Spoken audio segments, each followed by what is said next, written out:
All right, I'm going to talk about squat depth here for a minute because a lady posted on my Instagram that she had posted her squat on TikTok and got flamed by a bunch of ignoramus TikTokers who said she didn't go deep enough and wasn't squatting ass to grass, so it wasn't good or effective, blah, blah, blah, blah, blah, like a bunch of you ignoramuses do. Okay, so we're going to talk about, when we talk about the squat here, we're actually going to talk about the 3 hip extensors, and we're going to talk about the glutes, and we're going to talk about the adductor magnus, and we're going to talk about the hamstrings.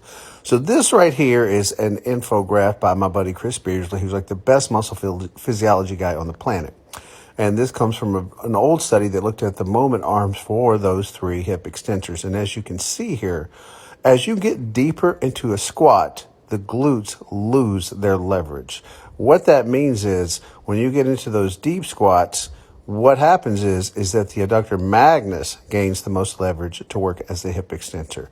So in a squat like this, where you are looking to bias the quads, it's okay to go quote unquote ass to grass because you don't want to get the hamstrings on the calves or as close to it as possible in order to maximize knee flexion. That's how you're going to bias the quads. But if you're trying to do a squat to bias the glutes, then this kind of squat where you're at about parallel, somewhere around the 90 degrees, and you definitely don't want to go into posterior pelvic tilt is going to be the best kind to do for the glutes. So when it comes to squatting, it's really all about context in terms of what it is that you're trying to bias. In a glute bias squat like this is about perfect.